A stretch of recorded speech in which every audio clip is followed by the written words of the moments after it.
दोस्तों, अपनी लाइफ के हर एक मिनट में आप कुछ फील करते हो, जैसे खुशी, उदासी, गुस्सा और ना जाने कितने ही और इमोशंस।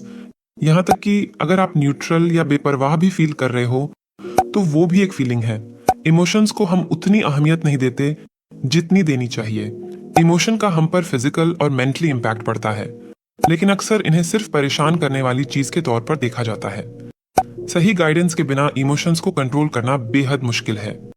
इस समरी में आप जानेंगे कि अपने इमोशंस को समझना क्यों जरूरी है, उदास और दुखी ना होना इतना मुश्किल क्यों होता है। साथ ही आप समझेंगे कि इमोशंस को हेल्दी नजरिए से कैसे देखा जाए। ये अप्रोच आपके लिए अपने नेगेटिव इमोशंस से छुटकारा पाना आसान कर देगी। इमोशंस आपके दोस्त हैं, ना कि दुश्मन। ये आपको इमोशनली मैच्योर होने और ज्यादा खुश रहने में मदद कर सकते हैं। इस समरी को हमने 6 चैप्टर में बांटा है। स्वागत है दोस्तों आपका हिंदी बुक वाणी में।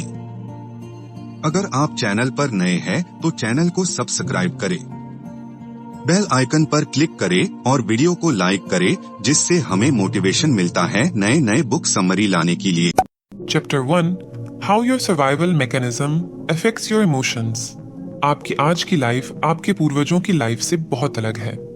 आपको खाने के लिए जंगलों में जाकर जानवरों का शिकार करने की जरूरत नहीं पड़ती, क्योंकि आप मार्केट से उसे आसानी से खरीद सकते हो। आपको किसी जानवर से छिपने या डरने की भी जरूरत नहीं है, क्योंकि वो आपके घर में घुसकर आपका शिकार नहीं कर सकता। लेकिन इसके बावजूद आपके अंदर अभी भी एक सर्वाइवल मैकेनिज्म है जो अभी तक गया नहीं है। जब आप खतरे में होते हो तो ये मैकेनिज्म आपको भागने की एनर्जी देता है। सेम यही मैकेनिज्म है जो पॉजिटिव से ज्यादा नेगेटिव इवेंट्स को याद रखता है। आपके पूर्वजों के टाइम पर जो नेगेटिव इवेंट्स होते थे, उनका नतीजा ज्यादातर खतरनाक होता था। जैसे कि मान लो कोई कबीला अगर आपको अपनाने से इनकार कर देता था, तो आपके जिंदा बचने के चांसेस काफी कम हो जाते थे, क्योंकि कौन आपको जानवरों के हमले से बचाता और अपना खाना आपके साथ शेयर करता। नेगेटिव इवेंट्स अभी भी लोगों को इमोशनल तकलीफ देते हैं, फिर भले ही इसमें जान का खतरा ना हो तो भी। जब आपके बॉस आपको डांटते हैं तो आपको आज भी बुरा लगता है। आप आज भी उदास हो जाते हो जब आपका फ्रेंड आपसे बात नहीं करता। इस नेगेटिविटी बायस ने हमारे पूर्वजों को जिंदा रहने में हेल्प की थी, लेकिन अब ये आपकी हेल्प नहीं करेंगे। अगर आपका बॉस आपके काम को क्रिटिसाइज करता है या आपका फ्रेंड आपसे बात करना बंद कर देता है, तो आपकी जान नहीं चली जाएगी। लेकिन इमोशनल पेन एक ऐसी चीज है जिससे हमें तकलीफ होती है। आपको इस डिस्कम्फर्ट से बचने और खुश रहने के लिए नेगेटिविटी बायस से एक्टिव होकर लड़ना होगा। अगर आप खुश रहेंगे तो आपकी लाइफ काफी हद तक इम्प्रूव हो सकती है। डोपामीन एक न्यूरोट्रांसमीटर है जो आपके ब्रेन में तब रिलीज होता है जब आप कुछ खास तरीके से बिहेव करते हो, जैसे कि अच्छा खाना खाना। ये न्यूरोट्रांसमीटर आपके प्लेजर सेंटर में जाकर आपको खुशी महसूस कराता है। अब क्योंकि डोपामीन इंसान को अच्छा फील कराता है, तो कई लोग इसे मिसयूज यानी इसका गलत इस्तेमाल करने लगते हैं, जैसे कि वो नॉन स्टॉप खाना खाते रहेंगे या सेक्स एडिक्ट बन जाते हैं। किसी भी तरह की एडिक्शन यानी लत हेल्थ के लिए बेहद खतरनाक होती है। जैसे आपका माइंडसेट ऐसा है कि आपको मटेरियल चीजें अचीव करके खुशी मिलती है। लेटेस्ट कार या फोन आपको वो खुशी देता है जो आप फील करना चाहते हो।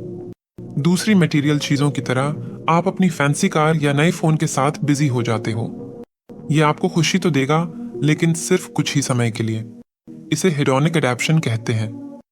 ये टेम्पररी खुशी आपको कुछ समय के लिए खुश कर देती है, इसलिए आप इसके पीछे भागते हैं, फिर चाहे ये खुशी थोड़ी देर के लिए ही क्यों ना हो।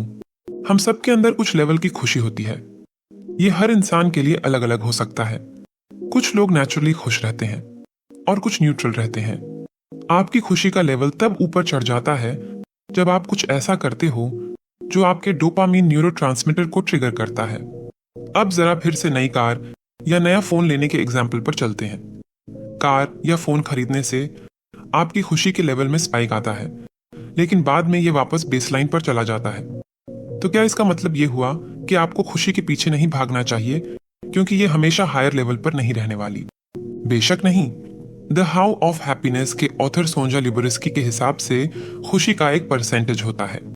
आपकी खुशी का 50% आपके जीन्स से आता है, 40% इंटरनल फैक्टर्स की वजह से होता है और सिर्फ 10% एक्सटर्नल फैक्टर्स से आता है, जैसे मटेरियल चीजें या प्रमोशन मिलने से। खुशी के परसेंटेज से हमें यह सीखने की जरूरत है कि खुश होना आपके ऊपर डिपेंड करता है, इस बात पर नहीं कि आपके साथ क्या होता है। सच्ची खुशी तो आपके अंदर से आती है। Chapter 2, the nature of emotions.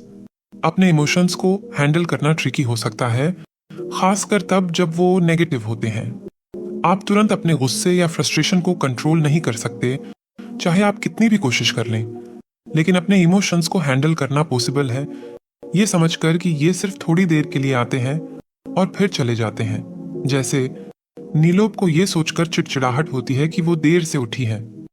इसके बाद उसे जल्दी जल्दी नहाना पड़ता है, ब्रेकफास्ट करना पड़ता है और काम पर भागना पड़ता है। इस फ्रस्ट्रेशन की फीलिंग से वो जल्दी बाहर नहीं आ पाती है। अगर वो खुद को बोल भी दे कि उसे इस चीज से बाहर निकलना चाहिए, तो भी ये तरीका काम नहीं करता है। इसके बजाय पेनीलोप खुद को अपने इमोशंस से डिटैच यानी अलग कर सकती है। वो बोल सकती है, हाँ, जिस तरह से मेरा दिन शुरू हुआ है उससे मुझे चिढ़ हो रही है, लेकिन ये इरिटेशन धीरे धीरे दूर हो जाएगी और मैं फिर अच्छा फील करने लगूंगी। इमोशंस आते जाते रहते हैं। आप जो अभी फील कर रहे हो वो हमेशा नहीं करने वाले। नेगेटिव इमोशंस बुरी चीज नहीं है, इन्हें आप इतना भी बेकार मत समझो। कई बार ये आपके लिए एनकरेजमेंट का कारण भी साबित होते हैं कि आपको कुछ करना चाहिए। हार की फीलिंग आपको अगली बार और ज्यादा मेहनत करने के लिए पुश करती है।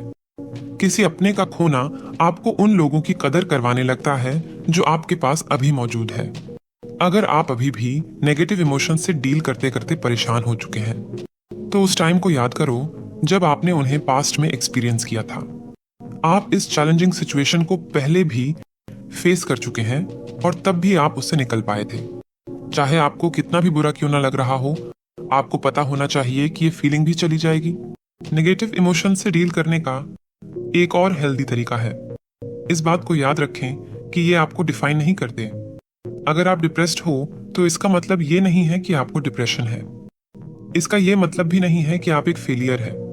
जो आपको अभी फील हो रहा है, एक इंसान के तौर पर आपको किसी से कम नहीं बनाता। फिर से याद दिला दें कि आपको खुश रहने के लिए एक्टिव होकर पॉजिटिव एटीट्यूड बनाए रखना होगा। क्या आपने ये कहावत सुनी है, आप जो सोचते हो उसी को अट्रैक्ट करते हो? ये पॉजिटिव और नेगेटिव स्टेट दोनों पर अप्लाई होता है। मान लो अभी आप किसी बुरी सिचुएशन में हो। जिस टेस्ट के लिए आपने इतनी मेहनत से पढ़ाई की थी उसमें आप पास नहीं हो पाए और ऊपर से आपकी स्कॉलरशिप की एप्लीकेशन भी रिजेक्ट हो गई। ये दोनों इवेंट आपको अपनी लाइफ के उन बाकी के एरिया पर फोकस करने देगी जो गलत जा रहे हैं। हो सकता है कि ऐसे में आपको याद आए कि आपका वेट बढ़ रहा है, आपको लगता है जैसे कोई आपको पसंद नहीं करता, आप अकेले और उदास फील करते हो। नेगेटिविटी को खुद पर हावी होने देना बहुत आसान है, लेकिन जो इमोशन आप पर हावी हो रहा है, आपको उसकी पकड़ से खुद को आजाद करना होगा। जैसा कि हमने पहले भी बताया, जब आपको कोई फीलिंग आए तो आपको उस फीलिंग के बारे में अवेयर होना होगा। खुद को बार बार याद दिलाते रहो कि ये फीलिंग जल्दी ही चली जाएगी।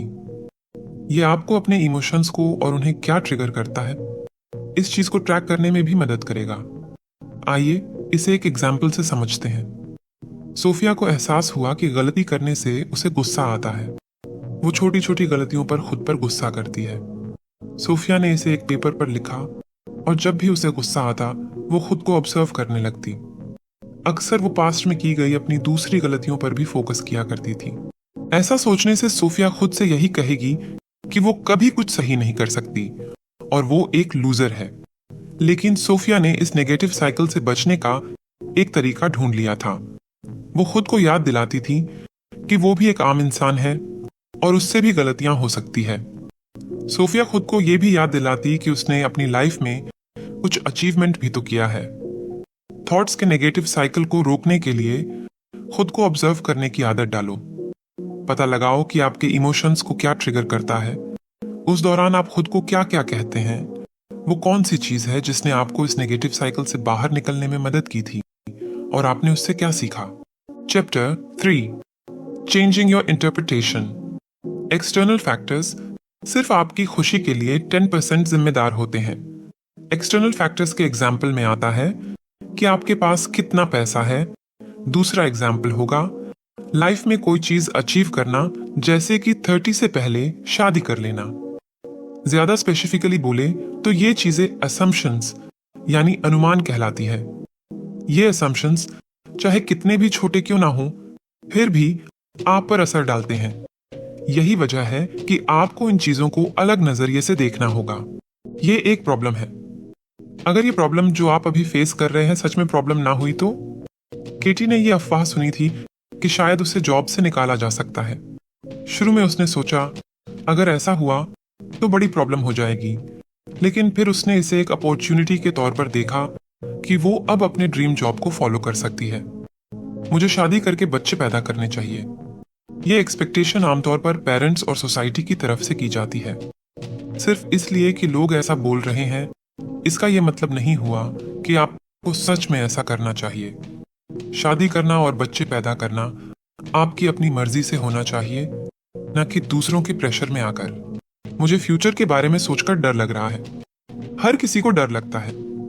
फ्यूचर के बारे में सोचकर सबको डर लगता है, क्योंकि कोई नहीं जानता कि फ्यूचर में क्या होगा। लेकिन इसके बारे में ज्यादा सोचकर परेशान होने का कोई फायदा भी तो नहीं है। फ्यूचर को लेकर आपकी चिंता से कुछ बदलने वाला नहीं है। इसके बजाय प्रेजेंट पर फोकस करो। आप सिर्फ प्रेजेंट मोमेंट पर ध्यान देकर अपना बेस्ट कर सकते हो। इस बात पर ध्यान दो कि आपके साथ जो चीजें होती हैं उसे आप कैसे देखते हैं। अगर आप अपनी बदकिस्मती के लिए लोगों को या हालात को ब्लेम करते हो तो अभी इस हैबिट को बदलने की जरूरत है। अपने एक्शन की जिम्मेदारी आपको खुद लेना सीखना होगा। आपके साथ क्या होगा और क्या नहीं इस पर आपका कंट्रोल नहीं है, लेकिन आप अपने रिएक्शन को जरूर कंट्रोल कर सकते हैं। ये चीज तय करेगी कि आप खुश रहेंगे या दुखी।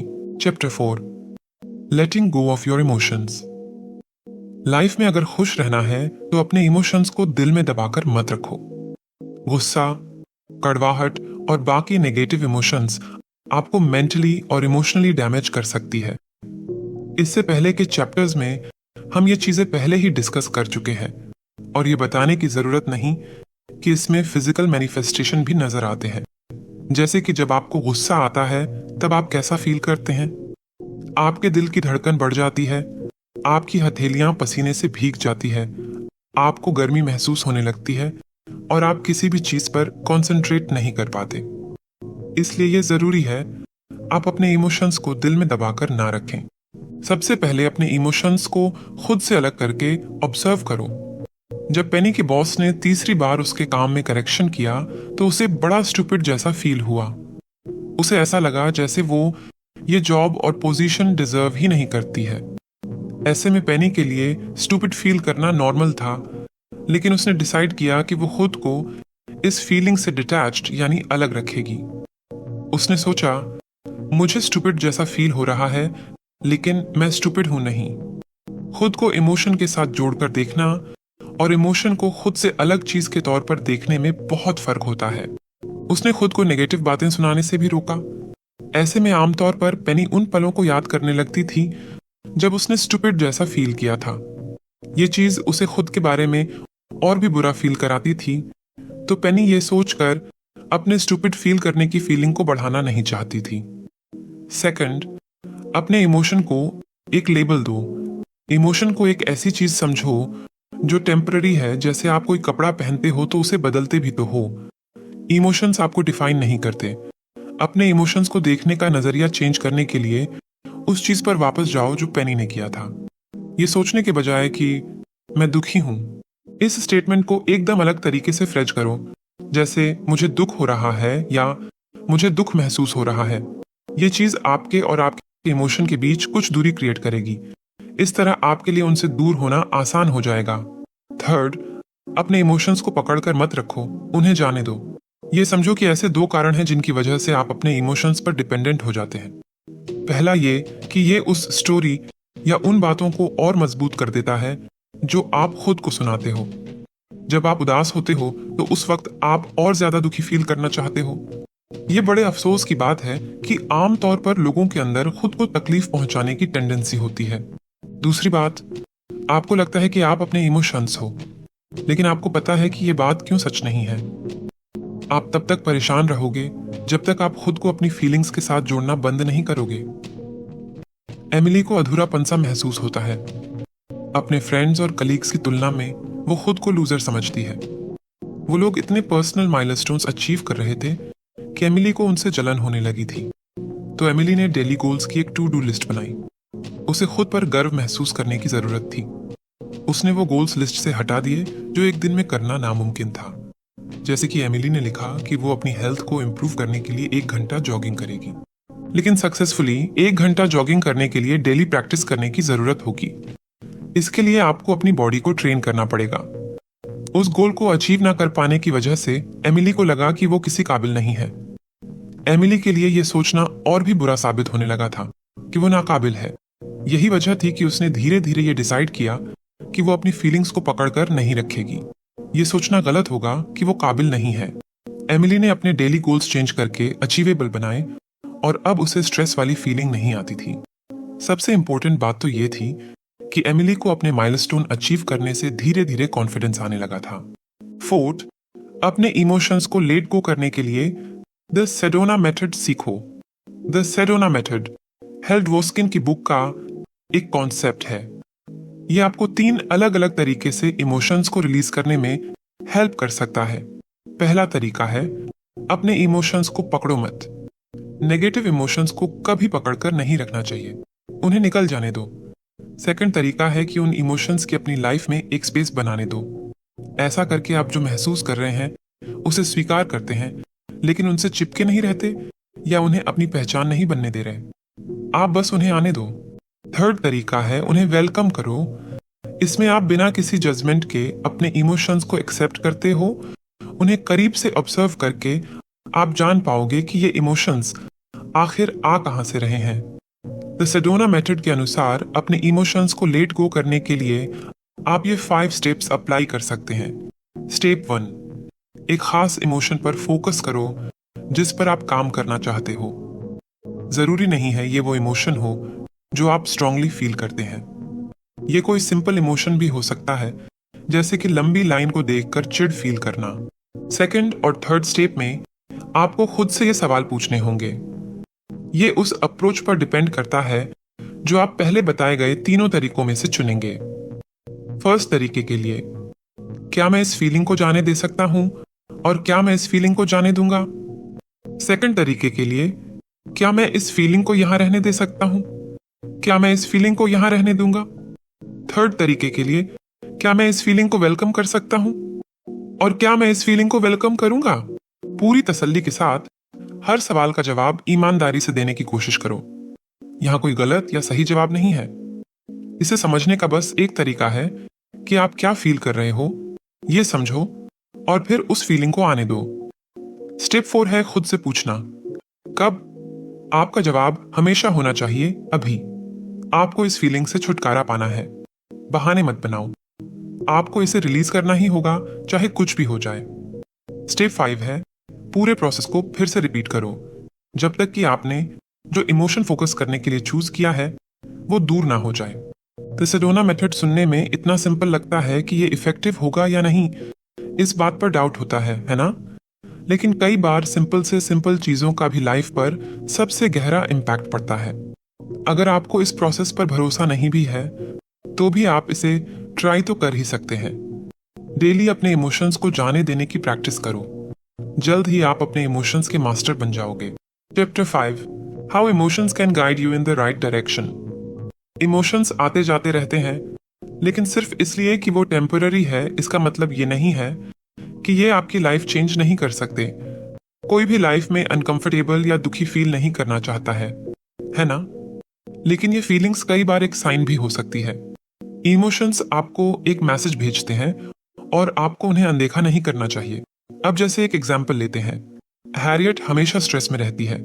उसे किसी भी चीज से खुशी नहीं मिलती, ना अपनी जॉब से, ना अपने रिलेशनशिप से और ना ही अपनी अचीवमेंट से। फिर अचानक एक दिन हैरियट ने डिसाइड किया कि वो एक नए शहर में रहने चली जाएगी। ये हैरियट की लाइफ का अब तक का सबसे बेस्ट डिसीजन था। वो हर रोज नई सुबह का इंतजार करती थी। छोटी छोटी चीजों में भी उसे खुशी मिलने लगी। हैरियट आज से पहले अपनी लाइफ में इतनी खुश कभी नहीं हुई थी। अपने इमोशंस को समझने के लिए सेल्फ अवेयरनेस की जरूरत होती है। हैरियट ने अगर अपनी फीलिंग्स को अनदेखा किया होता तो वो अपनी लाइफ का इतना इम्पोर्टेंट डिसीजन कभी नहीं ले पाती। उसे पता था कि उसे अपनी लाइफ में कुछ चेंज करने की जरूरत है, और अगर हैरियट ये मानने से इनकार कर देती कि वो नाखुश है तो ये कभी पॉसिबल नहीं हो पाता। सेल्फ अवेयरनेस आपको अपने थॉट्स, इमोशंस और बिहेवियर को ऑब्जर्व करने की एबिलिटी देता है। ये आइडिया जिम डेटमर और डायना चैपमैन की book the 15 commitments of conscious leadership से लिया गया है। सेल्फ अवेयरनेस एक सिंगल लाइन यूज करके प्रैक्टिस किया जा सकता है। जो भी आप सोचते, फील या बिहेव करते हो, से पूछो क्या वो लाइन से ऊपर है या नीचे। खुद लाइन से ऊपर का मतलब है कि आप इस बात के प्रति सेल्फ अवेयर हो कि आप क्या कर रहे हो। इसका मतलब कि आप positive state on off mind में हो। अगर आप क्यूरियस हो और कॉन्शियसली कुछ सुन रहे हो तो आप लाइन से ऊपर हो। साथ ही आप जो फील कर रहे हो उसे खुद को फील करने देते हो, और लास्ट में आप चीजों को अप्रिशिएट करते हो और अपने एक्शन की जिम्मेदारी लेते हो। लाइन से नीचे होने का मतलब है कि आपके लिए अपने इमोशंस को कंट्रोल करना मुश्किल है। ये कुछ टिपिकल बिहेवियर, एक्शन और फीलिंग्स है जो बताते हैं कि आप लाइन से नीचे हैं, जब आप लगातार खुद में और दूसरों में कमियां ढूंढने लगते हैं। आप बहस और गॉसिप करते हैं। इसके अलावा आप ये भी नहीं चाहते कि कोई आपके बिलीफ्स को चैलेंज करे, इसलिए आप उन लोगों को नजरअंदाज करने लगते हो जिनका ओपिनियन आपसे अलग होता है। आप जो भी करें, पहले खुद से पूछो क्या ये लाइन के ऊपर है या नीचे। इसका जवाब आपको ये तय करने में हेल्प करेगा कि क्या आपको अपने इमोशंस को जाने देना चाहिए। Chapter 6, recording your emotions. अपने इमोशंस को रिकॉर्ड करने का मकसद क्या है? ये आपको आइडिया देने के लिए है कि कैसे और ज्यादा पॉजिटिव इमोशंस को एक्सपीरियंस किया जाए। इससे पहले कि आप ये करें, आपको अपने करंट इमोशनल स्टेट के बारे में पता होना चाहिए। एक हफ्ते के लिए उन इमोशंस को ऑब्जर्व करो जो आप डेली फील करते हो। इसके लिए एक नोटबुक या पेपर भी चलेगा। 1 से 10 के स्केल पर अपनी फीलिंग्स को रेट करो। 1 सबसे बुरे के लिए और 10 बेस्ट के लिए। हर हफ्ते के एंड में इसे टोटल स्कोर दो। साथ ही आपको इन सवालों का भी जवाब देना होगा। आपने क्या नेगेटिव इमोशंस फील किए? इन फीलिंग्स की वजह क्या है? उस नेगेटिव इमोशन के एक्सपीरियंस और आपने उसका क्या मतलब निकाला, उसे याद करो। क्या आपकी इंटरप्रेशन सही थी? वो उस सिचुएशन के फैक्ट्स के कितने करीब था? नेगेटिव इमोशन को महसूस करने से रोकने के लिए आपने क्या किया? क्या ये नेचुरली हुआ या आपने उन्हें रिलीज करने के लिए कुछ किया? अगली बार इन नेगेटिव इमोशंस से बचने के लिए आप कर सकते हो। अपने इमोशंस को रिकॉर्ड करके आप 2 चीज अचीव करोगे। एक ये कि आप हर हफ्ते उनके प्रति अवेयर रहेंगे। इससे आप अपना पॉजिटिव मूड मेंटेन रख सकते हैं या खुद को खुश करने के तरीके ढूंढ सकते हैं। 2, आप नेगेटिव इमोशंस से छुटकारा पाने और खुश रहने की प्रैक्टिस कर सकते हैं। कंक्लूजन, फर्स्ट, आपने नेगेटिव इमोशंस के बारे में जाना। ये एक सर्वाइवल मैकेनिज्म है जिसने हमारे पूर्वजों को जिंदा रहने में मदद की थी, इसलिए आपके अंदर भी अभी तक नेगेटिविटी बायस है। आपको इस नेगेटिविटी बायस से एक्टिव होकर लड़ना होगा, क्योंकि ये आपको खुश रहने से रोकता है। आपकी खुशी इस बात पर डिपेंड करती है कि आप क्या करते हो और क्या सोचते हैं, ना कि इस बात पर कि आपके साथ क्या हो रहा है। सेकंड, आपने जाना कि इमोशंस टेम्परेरी होते हैं। आपको ये याद रखना होगा, खासकर तब जब आप नेगेटिव इमोशंस फील कर रहे हो। याद रखें कि सारी बुरी चीजें जल्द ही चली भी जाएंगी और आप उन्हें दूर कर सकते हो। थर्ड, आपने अपने नजरिए को चेंज करने के बारे में जाना ताकि आप खुश रह सकें। उन असम्पशंस को मत सुनो जो लोग आपके बारे में बनाते हैं, जैसे कि आपको शादी करने और घर बसाने की तब तक जरूरत नहीं है जब तक कि आप खुद ना चाहें। आप जो नहीं चाहते उसे करके आपको कभी खुशी नहीं मिलेगी। फोर्थ, आपने जाना कि अपने इमोशंस को आने से रोको मत। अपने इमोशंस को डिटैच होकर ऑब्जर्व करो, उन्हें लेबल करो और आने दो। फिफ्थ, आपने सेल्फ अवेयरनेस के बारे में जाना। इमोशन एक साइन हो सकता है कि आपको अपनी लाइफ में कुछ चेंज करने की जरूरत है। हर थॉट और एक्शन के बारे में सोचो कि वो लाइन के ऊपर है या नीचे। लाइन के ऊपर से मतलब है कि उससे आपको फायदा होगा, और लाइन के नीचे से मतलब है कि वो आपके दुख की वजह बन सकता है। हमेशा याद रखो कि आपके इमोशंस आपको डिफाइन नहीं करते। इमोशंस आते जाते रहते हैं। अच्छे इमोशंस आपको खुशी देने आते हैं, जबकि बुरे इमोशंस आपको कुछ सिखाने आते हैं। इसलिए आप दोनों को एक खुशहाल और भरपूर लाइफ जीने के लिए यूज कर सकते हैं। आपको यह वीडियो लंबी लग सकती है। हम बुक के कंटेंट और क्वालिटी पर कॉम्प्रोमाइज नहीं करते हैं। अगर आपको यह बुक समरी पसंद आई हो तो वीडियो को लाइक करें, चैनल को सब्सक्राइब करें ताकि आप और अमेजिंग बुक समरी सुन सके। धन्यवाद दोस्तों।